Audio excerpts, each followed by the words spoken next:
Salami fi Sumayyaan gas Roza ula oolan.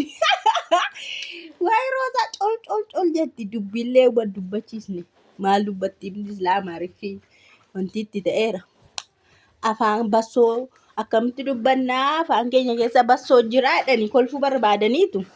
Bassoo nyaatu bassoon na nyaatan immoo yeroo dubbatan yookaan kolfan nama fe'a waan ta'eef hin dubbannu bassoo afaan nu jira jedhanii Rozaan achi yookaan akka isaanitti qam goote amaariffannaa softuu taraalleen kennineefi waan ishiin dubbatte keessa maa'inni Saayidootti si heerumsiisnaa yeroo isaan jedhanii lakkii ani Sumayyaan itti deebisa malee iyyuu isan barbaadu. Sheema kana bichaadha gaa. Amaariffa ishiitiin kan isheen dubbatte. Nagaan siniif haa ta'u kabajamtoota hordoftoota kiyya akkam jirtu. Nagaa keessanii an baay'ee nagaa galata waaqaa ta'u.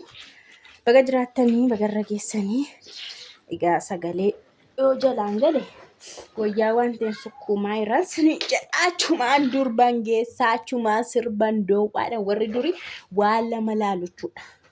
Sirba laalu durban mongeessu dur ofiin dhaqxu durbi sirba. Maaliif seetanii dargaggeessa irraa eegu. Geessanii fuudhanii galu. Anis isin wajjinan haasa'aa achumaan uffatoota tokkoon susukkuma bishaan keessatti sinin jedha.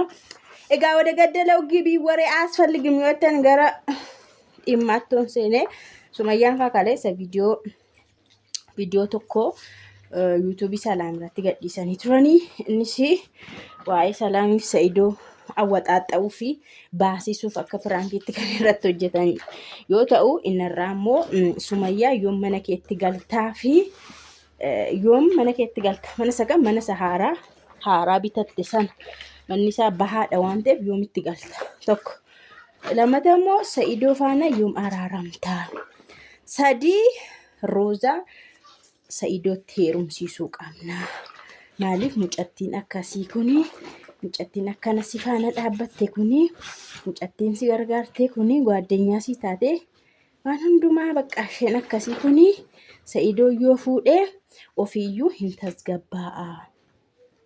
Amma amallisaa namaan qabamu.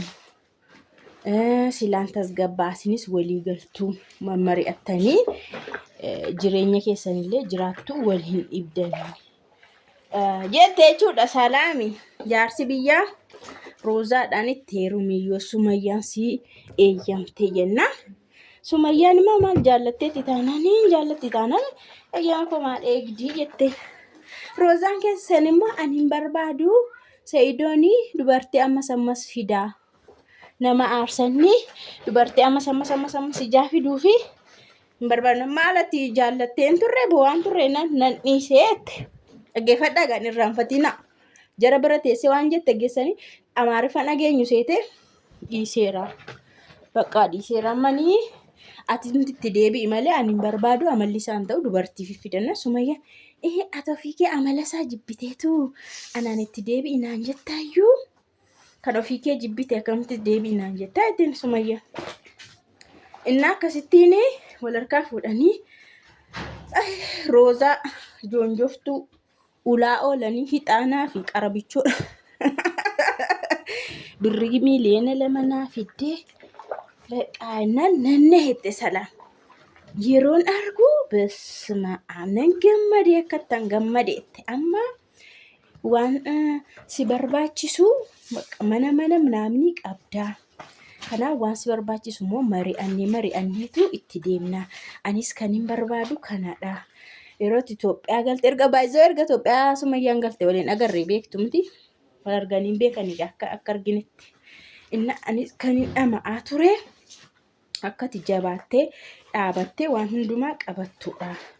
Lifaatiin koo hundisaayyuu kanadha. Amma immoo gobeezii taatee goota taatee cimteetta.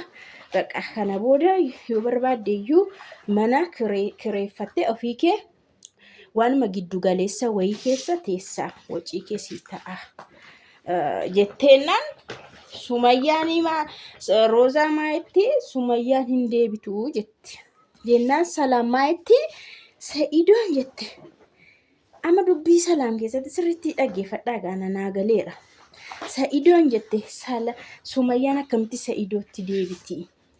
Sa'idoon koo waan meeqa tabalaashessee waan meeqa balleessee bakka waan meeqa Sumayyaa sobee waan meeqa ishee kijibee gowwomsee kanaaf itti deebi'uun isheetti ulfaata jettu seetaniire.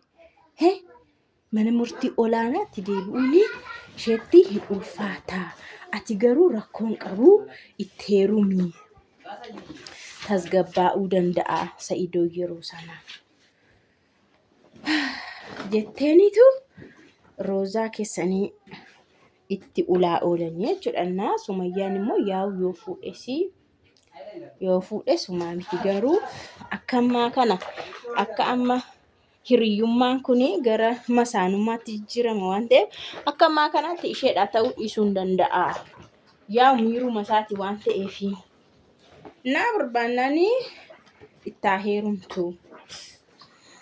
Roozaan rakkoon qabu durayyuu ani hamma sanas kanas fuudhu waanuma arge walitti taree fiduu Roozaa haa fuudhu jedheera ani. Roozaa haa fuudhu jedheera. Naa birricha immoo baga fiddeen daa'imni.